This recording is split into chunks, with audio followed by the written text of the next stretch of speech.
नमस्कार, मैं एल के Gautam advocate YouTube channel legal right and procedure में आपका स्वागत करता हूं। नया कानून और पुराना कानून दोनों में विवाद सामने आने लगा है और इसके कारण एक उलझन न्याय क्षेत्र में पैदा हो गई।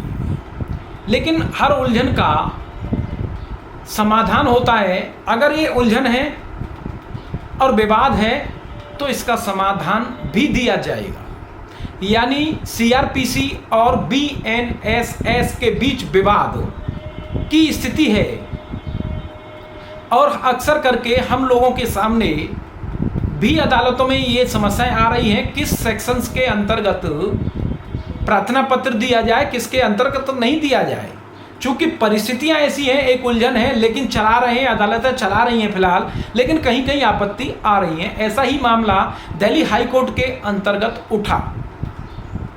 मैं आपके सामने उस प्रावधान को रखने का प्रयास कर रहा हूं जिससे दोनों प्रक्रियाओं को यानी प्रोसीजर को बांटा गया है।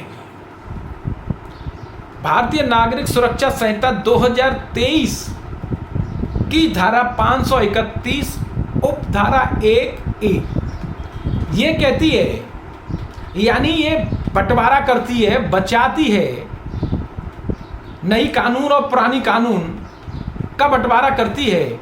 इसके अंतर्गत ये कहा है कि 1 जुलाई 2024 से ठीक पहले कोई अपील, आवेदन, विचारण, जांच, इन्वेस्टिगेशन पेंडिंग है तो सीआरपीसी के प्रावधानों के अनुसार उसका निपटारा किया जाएगा और ऐसे माना जाएगा कि ये नई संहिता भारतीय नागरिक सुरक्षा संहिता बनी नहीं। ये प्रावधान है, बहुत अच्छा है, ये हमें बचाता है, उलझनों से अलग करता है। लेकिन यहाँ शब्द जो आया लंबित है, पेंडिंग है 1 जुलाई 24 से पहले। अब केस क्या था? प्रिंस बनाम state government of NCT Delhi का मामला। इसमें क्वेश्चन उठा, बहुत अच्छा प्रश्न था और वो हमारे अधिवक्ता अदालतों के लिए एक मार्गदर्शन देता है और हमें इस विवाद से निकलने का समाधान देता है।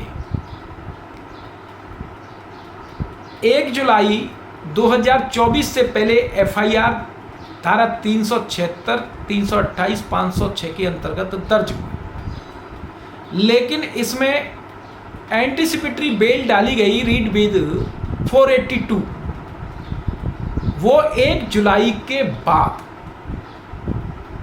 1 जुलाई के बाद तब नया कानून आ गया और नया कानून आ गया तो कोई फ्रेश एप्लीकेशन दी जाएगी तो नए कानून के अनुसार दी जाएगी, ऐसा मानना रजिस्ट्री का और वहाँ ऑब्जेक्शन आया, ऐसा मानना था।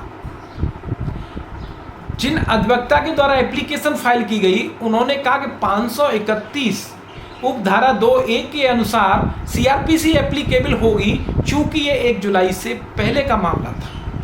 बात वो भी ठीक, वो भी अपना ठीक कह रहे थे, ये भी अपना ठीक कह रहे थे, लेकिन यहाँ उलझन की स्थिति थी, आखिर किसकी मान नहीं आए।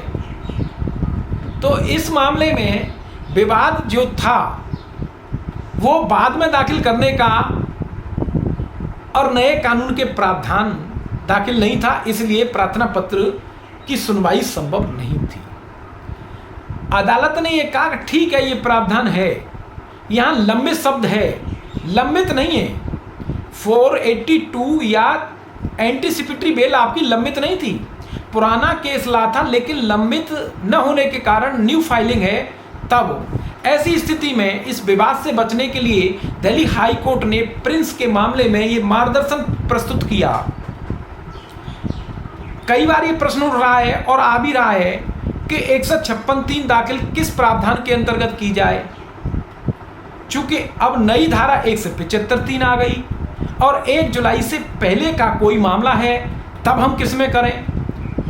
अब 156(3) दाखिल करते हैं तो अदालत कहती है कानून खत्म हो गया, और नई के साथ करते हैं तो कहते हैं कि भाई ये पुराना है।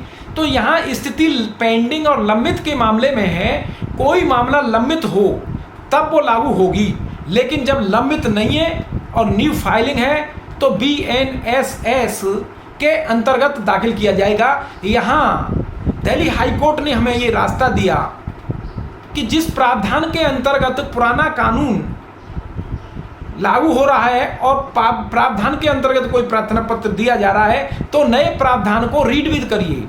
यानी प्रिंस के मामले में 438 की एप्लीकेशन रीड विद 482 थी, तब हाईकोर्ट ने ये कहा कि 482 CRPC रीड विद 528 BNSS। इस तरीके से हम दोनों को ट्रीट करते हैं। तो कहने का आशय यह है कि इस विवाद से बचने के लिए एक मार्गदर्शन आप पुरानी धारा को रीड विद न्यू सेक्शंस के साथ करते हुए कोर्ट में फाइलिंग करें। चूंकि 1 जुलाई से पहले का अगर कोई मामला है तब, और बाद में 1 जुलाई के बाद कोई एप्लीकेशन देते हैं तब, दोनों धाराओं को साथ साथ लिखें तो इस विवाद से बचा जा सकता है और कोई क्वेश्चन नहीं उठेगा और किसी भी व्यक्ति को तकलीफ नहीं होगी और न्यायालय को भी एक रास्ता मिल जाएगा सपठित लिखते हुए। नई और पुरानी धाराओं को, नए और पुराने कानून को सपठित लिखते हुए आप फाइलिंग कर सकते हैं। इस तरीके से मैंने आपके सामने प्रिंस के केस लॉ को रखने का प्रयास किया है। प्लीज़ अभी तक आपने मेरे YouTube channel legal right procedure और मेरी वेबसाइट www.lkgautam.com को फॉलो और सब्सक्राइब नहीं किया है तो प्लीज़ करिए और मेरे वीडियो को लाइक शेयर सब्सक्राइब अवश्य करें। बहुत बहुत धन्यवाद। इसके साथ आप कमेंट अवश्य करें कि आपकी इस संबंध में क्या राय है।